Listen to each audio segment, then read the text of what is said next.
Good afternoon and welcome, everyone. On behalf of Holocaust Museum LA, I'm Jordana Gessler, Vice President of Education and Exhibits. Holocaust Museum LA, founded in 1961, is the first and oldest survivor-founded Holocaust museum in the United States.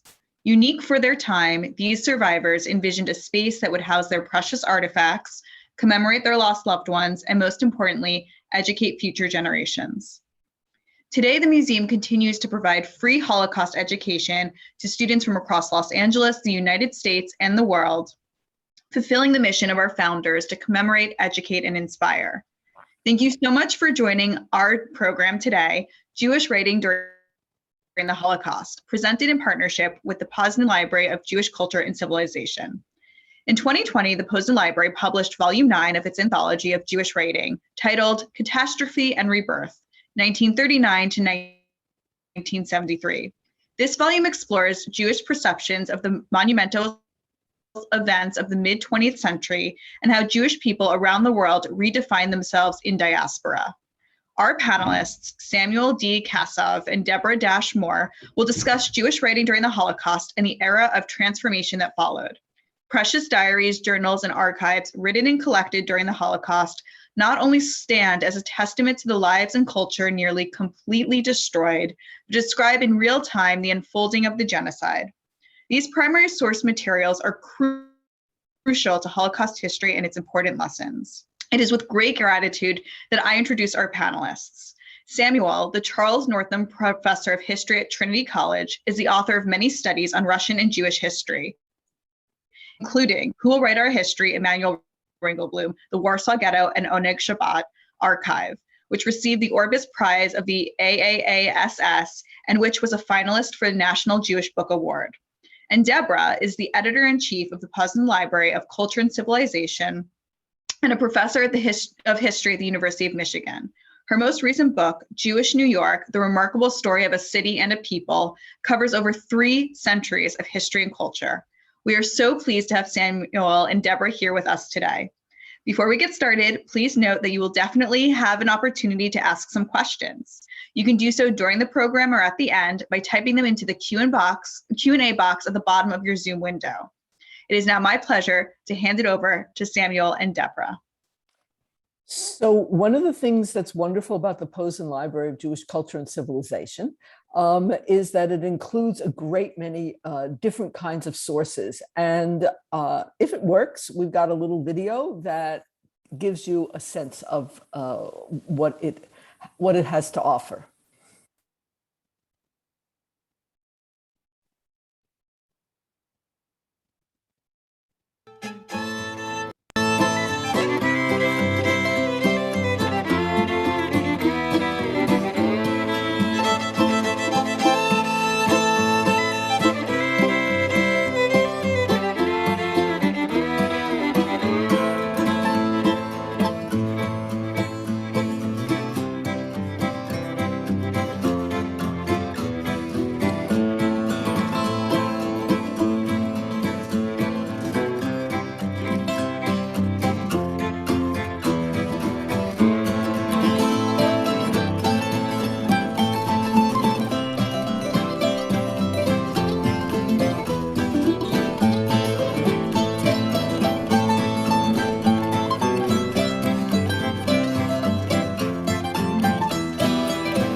So that just gives you a taste of what's in the Posen library and how you can look at it online.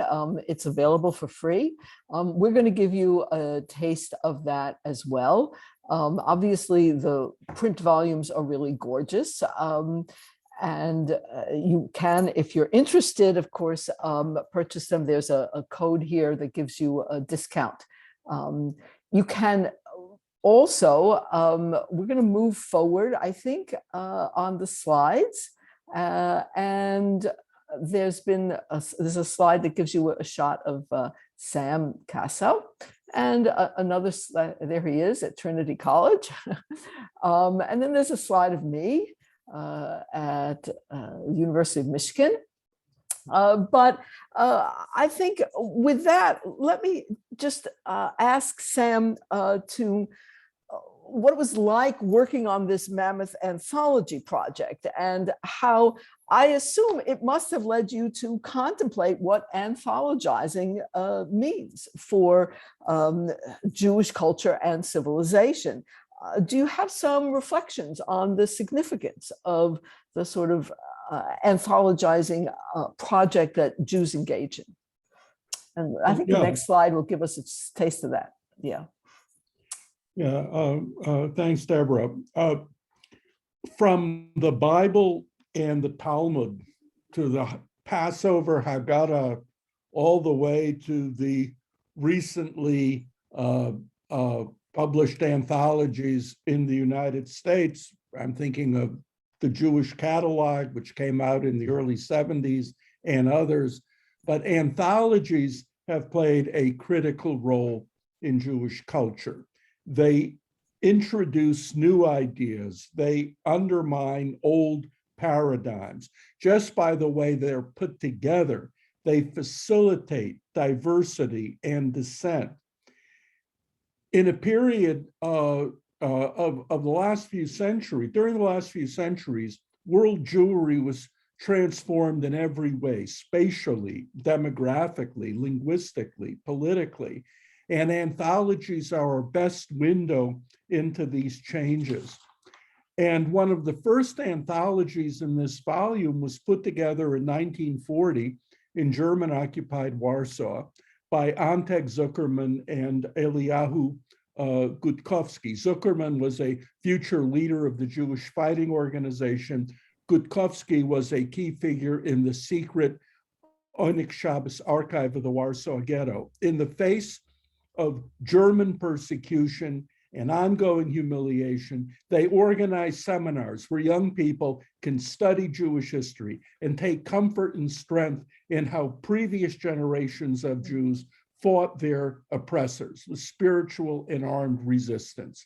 Let's learn from our past so we can survive this too. They were secular Zionists, but they followed in the footsteps of the great historian Shimon Dubnov, who said, if I can't exactly believe in God, I can certainly study Jewish history and believe in the greatness of the Jewish people. So history, as it were, becomes the religion of the secular Jew. And in effect, this is what they're saying in 1940 in the Warsaw Ghetto. That's really fascinating. And it's really interesting to learn about this powerful anthology put together in 1940. Anything comparable in the United States? Well, yeah, I would like to mention Leo Schwartz, Memoirs of My People Through. I think we have a slide on that. Yeah. In 1943, during one of the worst years of Jewish history, as American Jews were hearing these rumors about the destruction of European Jewry, reading about it on page 9 of the New York Times, Leo Schwartz finishes his anthology, Memoirs of My People Through 1,000 Years. This anthology asks new questions. And like many anthologies, this too calls for new conversations about Jewishness. Schwartz is saying, let's go beyond looking at Jews just through the prism of books and ideas. What we need to grasp are the stories of Jews themselves, men, women, children. in all parts of the world, the lives they led, the questions they asked, how they loved, how they coped, how they endured. What he said is, I'm looking for the hot, burning heart of the Jewish people, the story of individuals, not just the collective. I remember reading Schwartz's Memoirs of My People. It was on my parents' bookshelf, in fact. The theme of fighting back is also one that has attracted a lot of attention recently. How do you understand resistance in this volume? Well, as we all know, Jews resisted not just with guns. Very few Jews were able to do that. There's a new slide. Parenthetically, in my own family, my mother was in the partisans in Belarus, but very few Jews were able to resist with guns. But Jews also resisted with paper and pen. They resisted with archives, schools, prayers, smuggling. The struggle to maintain your human dignity when the Nazis are trying to crush you, that's resistance. Now, here in the anthology, we include a wide array of writings composed in ghettos and reflecting the different ways that Jews fought back. So we start with Abba Kovner, his call to arms in 1942. On New Year's Eve in 1942, the leaders of the youth movements in the Vilna ghetto come together to hear a manifesto written by this 22-year-old poet, a leader of the left-wing Zionist youth movement, Hashomer Hatzair. 2/3 of the Jews of Vilna are already dead. The remaining 20,000 are imprisoned in a tiny ghetto. And in this amazing declaration, Kovner is saying that the murder of Lithuanian Jewry is not just some local event, it's the precursor to the planned destruction of all of European Jewry. And therefore, Jews have to prepare to resist. This is an amazing statement. The first time that a Jew is publicly predicting the final solution 3 weeks before the Wannsee Conference in Berlin. He had no way of knowing this for sure. It was just his instinct. It proved to be correct. Within weeks, the young people that night began to organize the FPO, an organization which prepared for armed resistance in the Vilna ghetto. And he says Jews have to prepare to resist. So that's one form of resistance. I know you have other examples in this next slide. Right. As Kovner shows, the backbone of the resistance in the ghettos in occupied Poland were young people in the Jewish youth movements. Years before the war, the youth movements, the Zionist, Bundist, communists, had become like a second family, a home away from home, where young people formed deep relationships and learned to trust each other. In Krakow, a young Jewish woman named Gusta Davidson Dranger and her husband had been devoted members of the Akiba youth movement, which was not as left-wing as the Hashomer Hatzair. They both worked in the ghetto underground. They published a clandestine newspaper. They were both murdered by the Germans, but as Justina, which was her clandestine name, as Justina awaited death, she wrote a journal on toilet paper. And the Posen anthology includes an excerpt from that journal, which describes what she calls the Last Supper in the Krakow ghetto. That last Shabbat, where all her friends in the Akiba youth movement are together for the last time. They know it's the last time they'll see each other, but they're gathered around the Shabbat candles, singing, and just soaking in the friendship and the fellowship that they know they'll never have again. Yeah, religion, as in the next slide, also is so important, isn't it? If we're talking about Jewish resistance, we can't ignore religious life. And of course, some of the most profound, significant theological responses to the Holocaust came from the Piaseczner Rebbe, Rabbi Kalonymus Kalman Shapira, in the Warsaw Ghetto, who perished in the Travniki camp in 1943. And his writings survived because of the secret Onik Shabbos archive. And in his sermons, the Piaseczna Rebbe is struggling to explain the unfolding disaster that's engulfing the Jewish people. There are still religious Jews who are saying, especially in 1940, 42, why is this happening to us? Well, because we sinned. And just as God destroyed the first and second temples, he's destroying Polish Jewry because of the sins that we committed. But as time went on, the Piaseczna Rebbe came to see that what was happening now was unprecedented in Jewish history. So in 1942, just weeks before the deportations began to Treblinka, the Piaseczna Rebbe gave a sermon in which he declared that Jews were not dying because of their sins. They were dying because they were soldiers in a war, fighting to defend Hashem, God, fighting to defend the Torah in a world where the Nazis were trying to create a godless pagan universe. And he offers the examples of Purim and Hanukkah. On Purim, the Jews in ancient Persia were in real danger because they had indeed sinned. But on Hanukkah, the Jews were also in danger, not because they had sinned, but because they were soldiers on the battlefield fighting to protect the Torah against the pagan crusade of the Greeks. You know, these forms of resistance remind us, I think, of the enormous diversity among East European Jews. And that diversity also appears, of course, in other forms of writing and poetry written in various languages. And the anthology includes a number of poets I had not known, including women. I think the next slide there.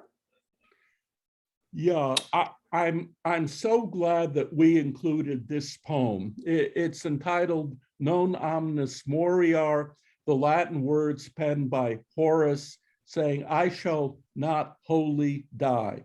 I shall not wholly die. That was the watchword of Jewish writers and poets, the watchword of the ghetto archives. Even if you kill us, we'll leave traces, we'll leave documents, we'll leave words that will speak from beyond the grave. And that was the title that Zuzana Ginchanka chose for this amazing poem. I admit that I'm haunted by this brilliant poet who was murdered by the Germans in 1944. Her first language was Russian. She grew up in the Yiddish-speaking town of Rovna, but somehow, for some reason, she embraced Polish culture, Polish poetry. And by the 1930s, the great poet Julian Tuwim had called her one of the rising stars of Polish literature.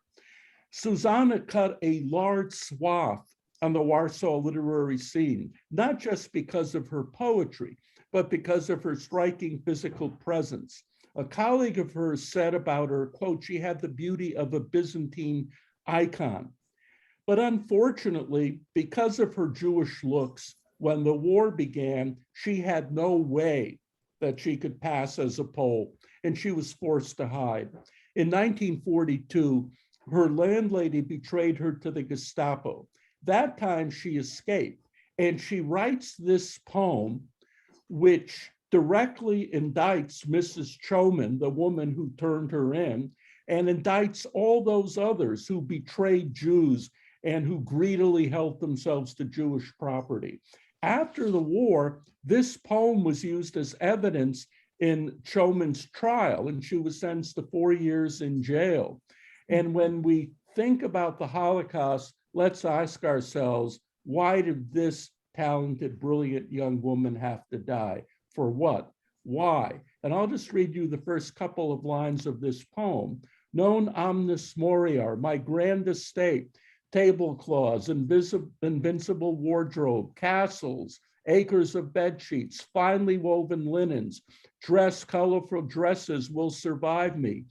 I leave no heirs, so let your hands rummage through Jewish things. You, Choman's wife from Lvov, you mother of a Volksdeutscher. May these things be useful to you and yours. Yeah, that's really, really very powerful, an amazing figure. How does her poetry then compare with a more well-known poet like Abraham Sutzkever, who did survive, right? I think we have a slide for him too. Yeah. Well, one key difference, of course, was that while both of these young Polish Jews were brilliant poets, Sutzkever wrote his poems in Yiddish rather than Polish.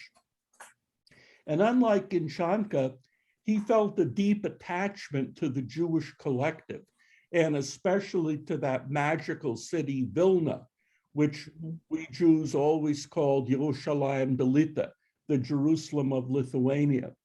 And in the Vilna ghetto, Sutzkever wrote poems in the face of death, facing death, in the firm belief that the act of writing and the integrity and beauty of a well-crafted, honest poem could transcend the terror of the ghetto and the finality of death. After the war, he would say, and I quote, "When the very sun became like ashes, I believed with perfect faith that as long as poetry does not abandon me, lead will not destroy me.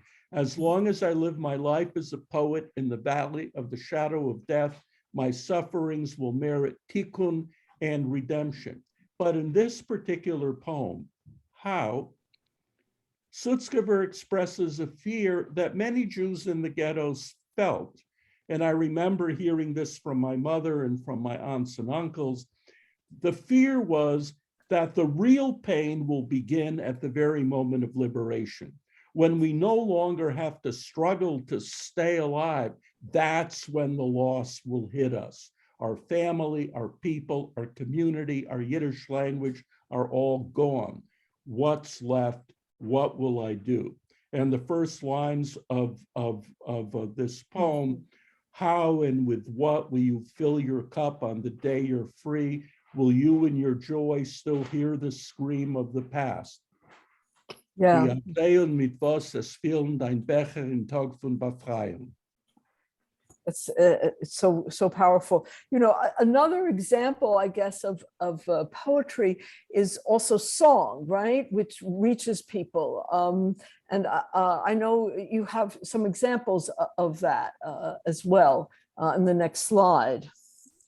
Yeah, we chose the Yiddish poet Leia Rudnicki, who wrote this song, Stremlen Fegel, birds are drowsing. She wrote this song in the Vilna ghetto, and she was murdered in 1943, probably in Sobibor. Now, of all the forms of cultural expression in the ghettos, none was easier or more accessible than singing. One could sing anywhere, by oneself or with somebody else. And in the constricted space of the ghetto, songs and rumors spread at warp speed. And after the war, the Vilna Yiddish poet and partisan Shmerka Kaczerginski wrote, and I quote him now, "In ordinary times, such songs would probably have taken a long time to attain popularity.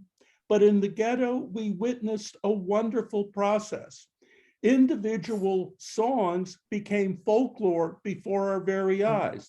Every newly created song, which expressed the feelings and experiences of the masses, were at once taken up by everybody, and everybody sang them. The bloody events created a new folklore. Songs spread quickly, not just within the ghettos, but between ghettos and camps. The deportees from the Vilna ghetto who arrived in the Riga camps and in Stutthof introduced songs from Vilna. Hungarian and Greek Jews in Auschwitz listened to concerts of Yiddish songs sung by Polish Jews. The hundreds of songs in the ghettos and camps touched on every imaginable topic: hope, despair, anger at the Judenrat, hatred of the Germans, the loss of loved ones, the fear of death and hunger. And here Leia Rudnicki sings about loss, the loss of a home, the loss of parent, the terror of what lies ahead.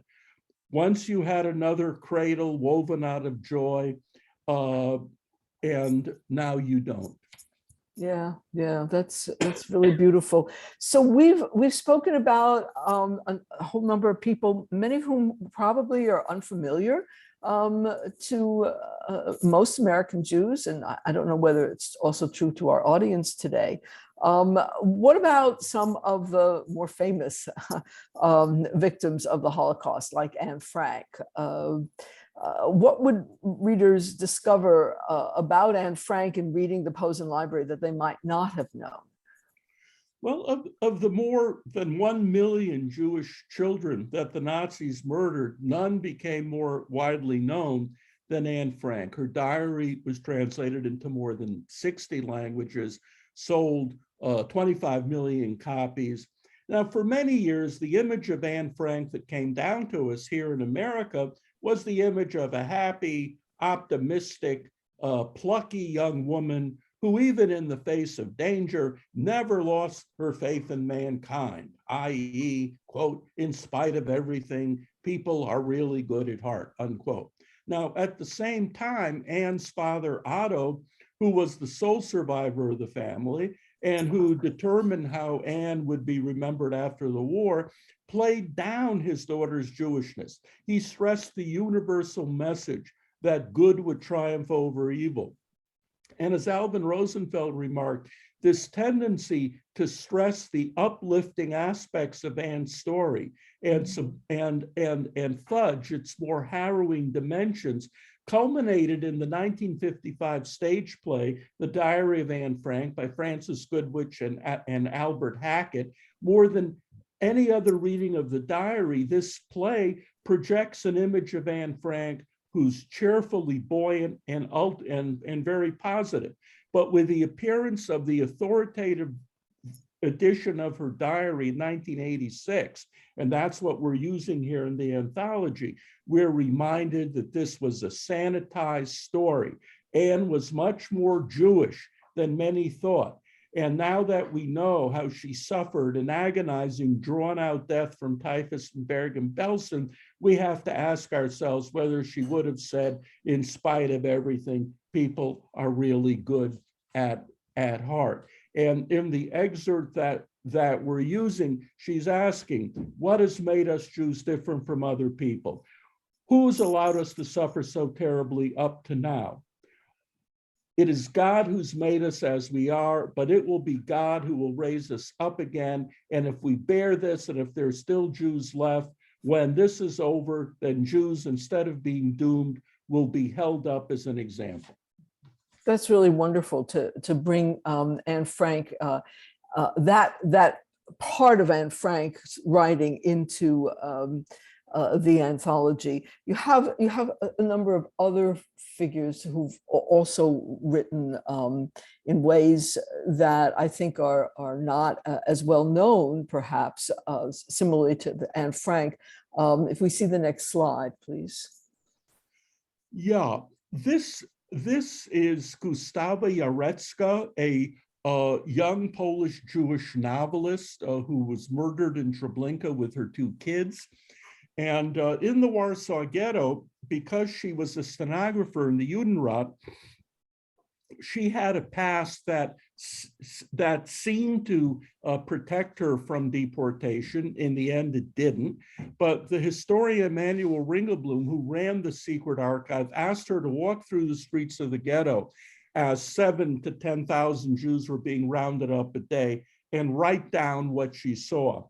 So she writes an amazing essay, which we have because it was in one of those milk cans of the secret archives. And in that essay, she writes that the one small shred of comfort left is that someday people might find what she wrote that were deposited in those buried time capsules. And she hoped that those writings would be, quote, a stone under history's wheel, a stone under history's wheel. What does that mean? She believed that history had been a story of moral progress as mankind advances from barbarism to decency. But now in the summer of 1942, she sees the most educated nation in Europe transformed into a massive murder machine. And she understands that the wheel of history is moving in the opposite direction, from humanity towards barbarism. So she hopes that someday, if people unearth those milk cans and read what she writes, they'll say, oh my God, how could we have allowed this to happen? Let's make sure that such horrors never happen again. Let's change the direction of history's wheel. Yeah, that the whole sense of where history is going and how it leads people to Jews to pause and rethink, including a Jew like Itzik Pfeffer, who had a very different kind of politics. If we could see the next slide, please. We would, yeah. Yeah. Now, the Nazi nightmare affected Soviet Jewry in very many ways. 2 million Jews were massacred. 500,000 Jews died fighting in the Red Army. In order to curry favor with American Jewry, Stalin allowed Jewish writers and poets to once again express their Jewish pride. And one of those poets was Itzik Pfeffer, who was a devoted communist. He was also a secret police informer. He wrote these amazing paeans to Stalin, how much he loved Stalin. In 1943, the Soviets sent Itzik Pfeffer and the great Yiddish actor Michoels to the United States to drum up support for the Red Army. And here we see a picture of them with Einstein. But as part of this campaign, Pfeffer, along with other Jewish writers, were allowed to express for the first and last time their Jewish pride. And he writes this poem, Ich bin a Yid, I am a Jew. And he writes about Rabbi Akiva, he writes about the Maccabees, he writes about Spinoza. And then, of course, he ends, I am a Jew who's drunk from Stalin's magic cup of joy. Well, even though he was a police informer, this didn't stop him from being arrested and tortured along with the other Yiddish writers and poets. And he was shot in 1952. By the way, there's a story that as he was awaiting execution, the great African-American singer Paul Robeson was in Moscow, and he wanted to see his old friend Itzik Pfeffer. They took Pfeffer out of his cell, they gave him a bath, they fattened him up for 2 weeks, and they told him to tell Robeson everything was great. Pfeffer made signs with his hands that he was in great danger and hinted to Robeson that he should tell about what was happening in America. Robeson never did. Yeah, yeah. So I realize that this session, is called Writing for the Holocaust, but there's also some wonderful visual culture in the Posen Library. And we've chosen a couple of slides to give you a sense of the different kinds of art that was produced there. Yeah. Yeah, so in his Execution Babi Yar series, the Soviet Jewish artist Felix Lembersky is giving us some of the earliest known artistic renderings of the Nazi massacre at the Kiev Babi Yar. And they're a harbinger of a striking phenomenon, which is that despite all the efforts of the Soviet regime to erase the memory of the Holocaust and to conflate the murder of Jews with the general sufferings of Soviet citizens, artists like Lembersky, composers like Dmitry Shostakovich, poets like Evgeny Yevtushenko stubbornly defied the party line, and they memorialized the mass murder of Jews at Babi Yar. And we should also remember other Jewish artists and photographers who memorialized the Holocaust in the Soviet Union, like Zinovy Tolkachov, Anatoly Kaplan, the great war photographers Yevgeny Khalgay and Dmitry Baltermans, included in this anthology. Right, right. And you also have in the next slide a really different design, this facade. Can you talk a little bit about this one? Yeah, you know, this is the a Jewish artist, Bedrick Freda, who was in the Theresienstadt ghetto.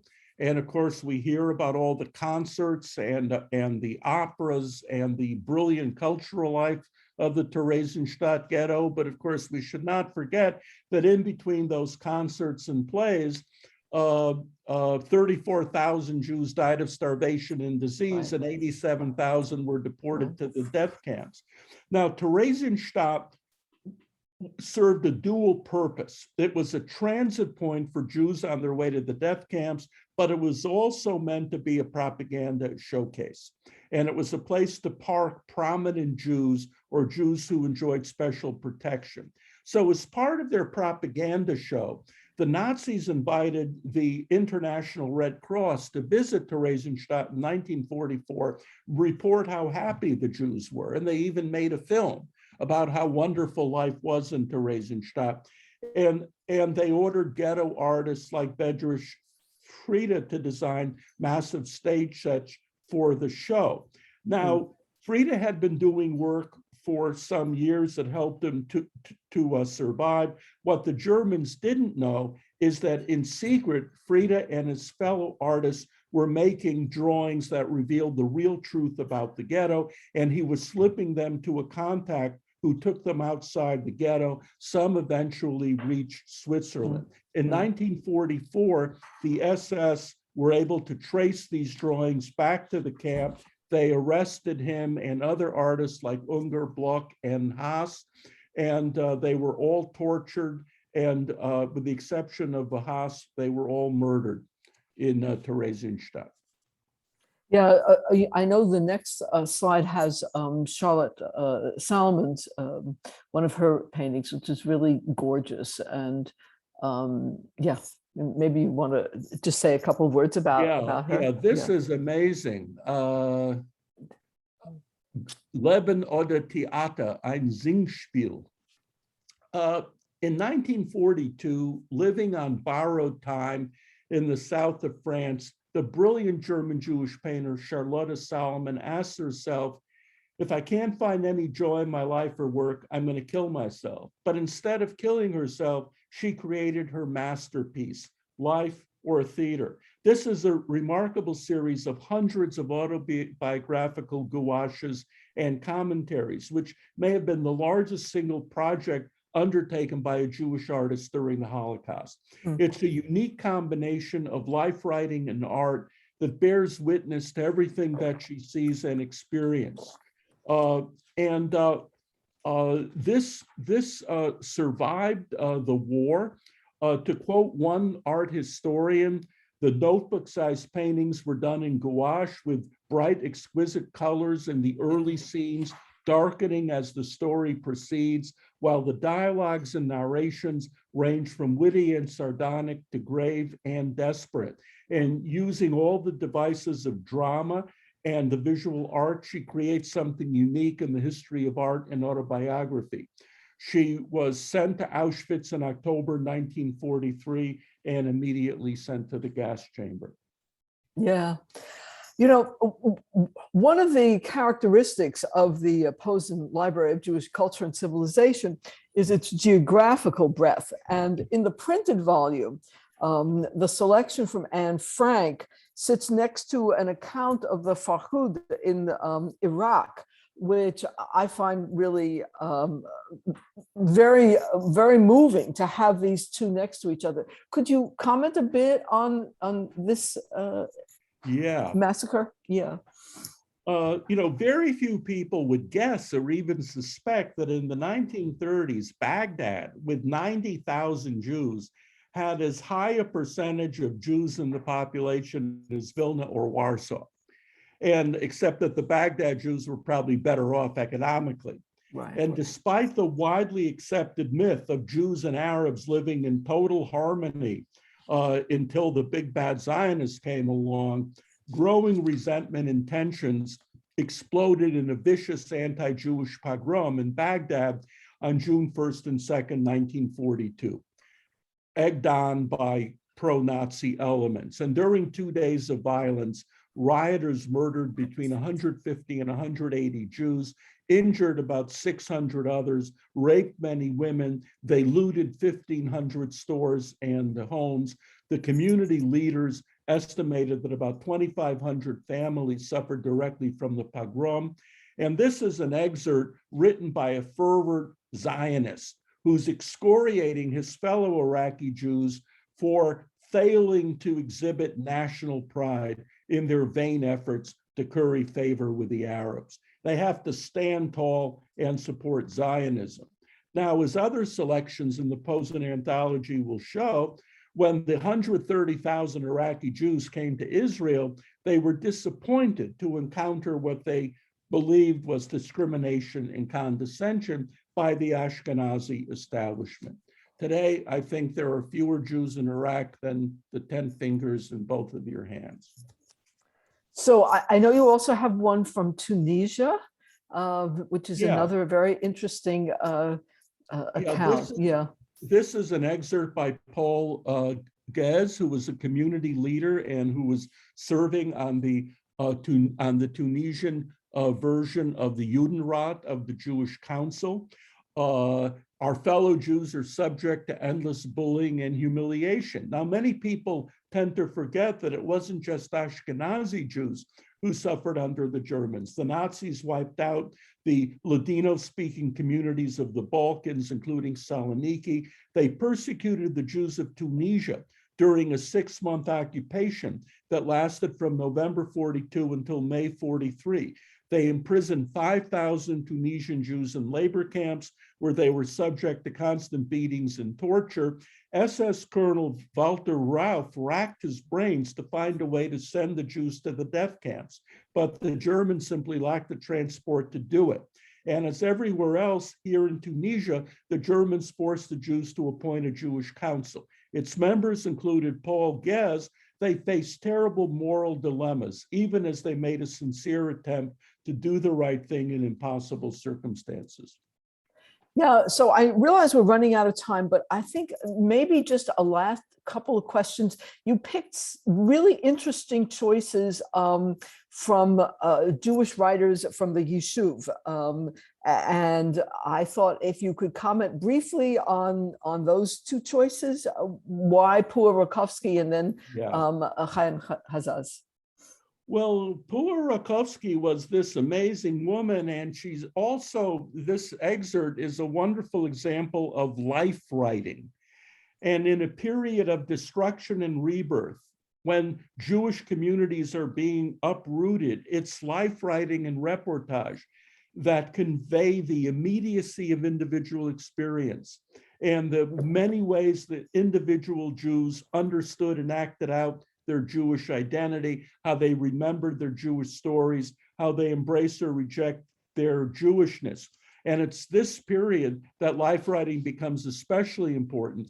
And this autobiography by Pua Rakovsky, this reminds us that, here's an East European Jewish woman that we often don't hear about. She's tough, she's no nonsense, she's a courageous feminist rebel, forced by her religious parents to marry a guy she doesn't love. And after having given birth to 2 kids, she leaves him, strikes out on her own, devoting her entire life to Zionism, but also for the rights of Jewish women to enjoy an education and live in dignity. She establishes one of the first schools for Jewish girls in Warsaw, and she combines this crusade with Zionist politics, but true to form, Rakovsky's a maverick, and she never hesitates to point out the rampant hypocrisy of a Zionist movement, which she believes pays lip service to gender equality, but all too often relegates women to the back room and the kitchen.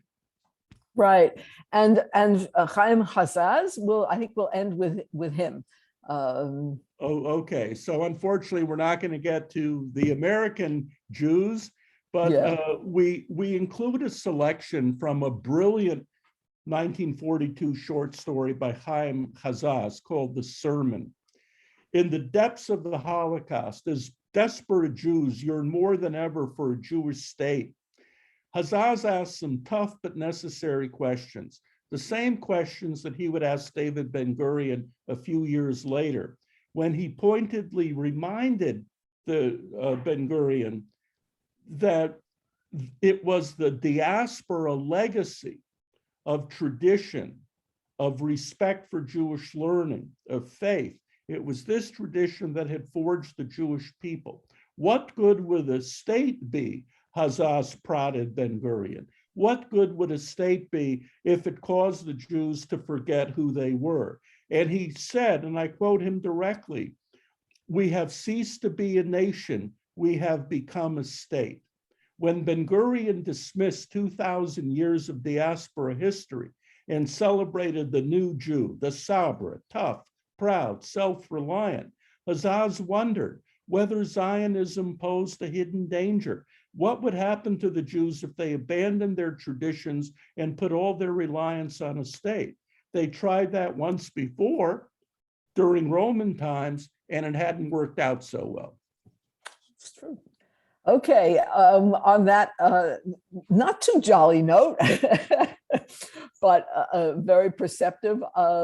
Thank you so much, Sam. And let's go to a couple of questions. Maybe Jordana will give us a hand with that. Yes?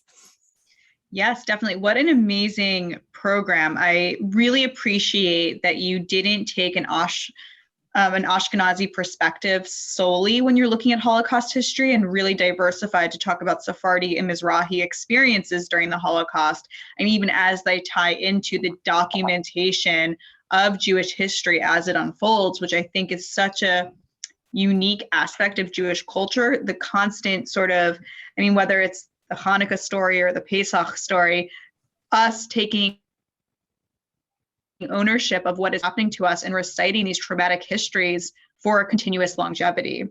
So we definitely have a few questions from the audience. I first did want to ask, just Samuel, what your professional opinion is on where is this lost tin can from Oneg Shabbat? Where do you think it is, and do you think there's a chance of us finding the final pieces of this vast archive from the Warsaw Ghetto? Well, personally, I don't think it's ever going to be found because after it was, according to Hirschwasser, one of the three survivors of the archive, that third cache was buried on the grounds of the brushmaker's shop, which over time became the Chinese embassy in Poland. And as you know, all over Poland after the war, and even before the war was over, Poles engaged in a gold rush, that is, digging up the sites where Jews lived in the hopes of finding hidden buried treasure. And if they found this third cache, if it had been just papers, they probably would have thrown it away. The second cache of the archive was located by construction workers in 1950 as they were building new apartments. And when they saw it was just papers, they were going to throw that away too, except the foreman came back from his lunch break and said, don't throw this away. And because of that, we have the Piaseczna Rebbe, we have the Ringelblum diaries, we have Lewin. If the foreman came back an hour later, we'd have none of this. However, I must say that there's a team right now, even as we speak, led by scholars, including Dr. Richard Freund, with up-to-the-date technological equipment, scanning equipment, and they're asking the Chinese for permission to go onto the grounds of their embassy, go onto the grounds that surrounds the site, and look for that hidden cache. Some Israeli searchers tried that 15 years ago. They came up empty, but they're going to make another attempt. Thank you. And as we have two questions in the Q&A from our audience, and before we get there, as people are thinking about questions to answer, put into the Q&A tab at the bottom of your screen. I'm wondering, and this is kind of a question for both of you, are there plans for an anthology bringing us up to the present day beyond the 70s? If so, who might be some of the writers in the recent decades whose work would belong in that volume? So there is another volume. This the volume that Sam and David Roskis co-edited goes up to 73, but it's followed by volume 10 that I co-edited with Nurit Geertz, and that goes up to 2005. So there are many additional writers included in that volume, and a very substantial portion of American Jewish writers, because of the prominence of American Jews in those last decades of the 20th century. There's also, of course, a large number of Israeli writers and writers from around the globe, but it's these decades, the end of the 20th century, are really ones that see a shrinking of the diaspora, right? Because in the volume 9 of Catastrophe and Rebirth, is also a movement of many different groups of Jews to Israel, to the US, some to France, some to South America and stuff. So the diaspora changes a lot. Yeah. Yeah, of course. And especially since, I would say, 1948, the Mizrahi and Sephardic diasporas have shifted tremendously, even with the last Jew in Afghanistan just leaving within the last few weeks. So it's definitely changed Jewish communities globally. We have a question in our audience for Sam. Do you have any ideas for why Robson did not share in the U.S. what Pfeffer wanted him to about what was really happening?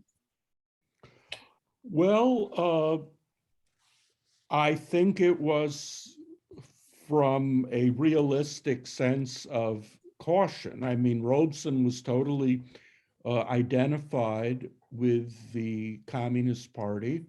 The Communist Party was totally supporting Stalin. The party line was that Yiddish culture is flourishing in the Soviet Union. They denied all the rumors that the Yiddish writers had been put into prison and were going to be shot. And for Robson to go public would have meant that he would have had to have cut himself off from so much of what he'd fought for his entire life. And in a way, you could compare him, in a certain way to French intellectuals like Jean-Paul Sartre, right? I mean, confronted with the evidence of the Gulag and the Stalinist terror, they chose to simply deny it. Or they would say in private, we can't talk about it because that will serve American imperialism. And so they broke with people like Albert Camus, who were willing to discuss what the Soviet Union was doing. It was too big of a step for Robson, and he couldn't do it. And another question from the audience is, what about Rochel Auerbach's writing, who wrote feminist essays pre-war and then after the war wrote and rewrote only about her Holocaust experience? Well, funny you should ask. I mean, part of that's included in the anthology.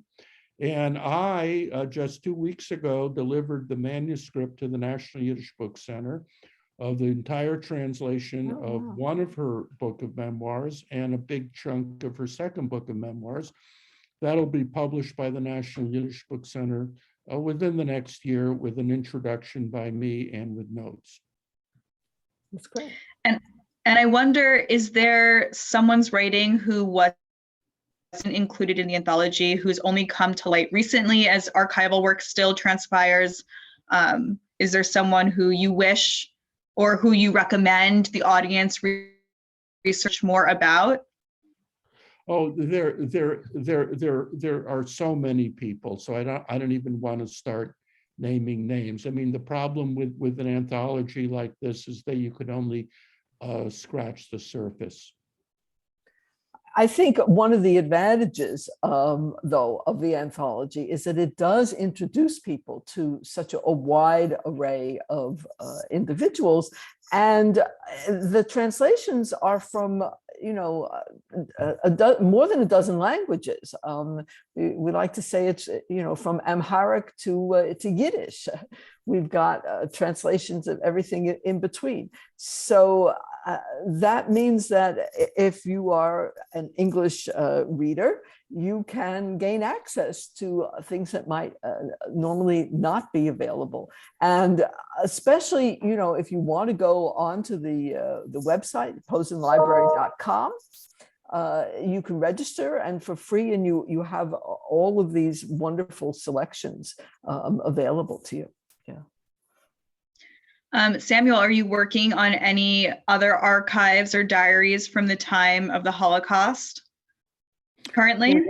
Well, right now, aside from the Auerbach project, I'm involved in a team project organized by Yad Vashem. That's including historians from Israel, Poland, and the United States, 6 historians in all. And there has never been a history of the Holocaust in Poland in one volume, a synthetic history, and that's what we're doing now. And I'm writing the first 2 chapters of it. Wow. Wonderful. It's great. And I really appreciated both the inclusion of pieces of art as representation of writing, and thinking about pictorial diaries and how people use the tools they have or the skills that they have to show or share their message of what's happening to them and around them. So I felt that was a great addition,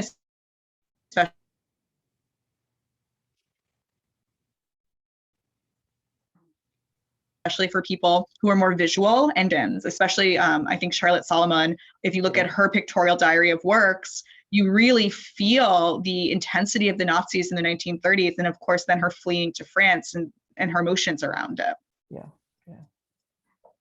Yeah, that's really wonderful. Yeah. So do either of you have any last comments for the audience, or last thoughts that you would want us to leave, or you would want us to leave this program with? So one thing I noticed, there's one more question about the title of the Rachel Auerbach. Sam, does it have a title, a working title yet? We haven't chosen a working title yet, but I think it'll probably be something the title of her second of her first book, Valshavets Voss, Warsaw Legacies. Nice. Wonderful. Well, it sounds like you have an audience member who will be eagerly awaiting that. They sound like they're very interested in the subject. So thank you both so much for taking the time and really condensing so much history and introducing us to so many different artists and writers in the last hour. On behalf of Holocaust Museum LA, thank you so much for sharing your time and expertise with us. Obviously, thank you to the Posen Library for Jewish Culture and Civilization for their partnership in this program. Before we sign off, I want to invite everyone to join us this Thursday at 11 a.m. Pacific for our weekly Holocaust Survivor Talk. You can also join us this week on Thursday, October 7th at 4 p.m. Pacific for our monthly Building Bridges series. This month, community leaders will be discussing the Afghan refugee crisis and what we can do to help. You can find more information about our virtual events on our website, holocaustmuseumla.org. Also, a recording of this program will be available on Holocaust Museum LA's YouTube channel. We at the museum bring you programs like today's at no charge. If you're enjoying our programs and interested in learning more, please consider supporting our work by becoming a member. To learn about our membership levels and benefits, visit holocaustmuseumla.org/membership. Thank you again, Samuel and Deborah, and everyone who's on this call for joining us today in this enriching program. Take care, and we hope to see you again soon. Thank you. Thank you. Bye.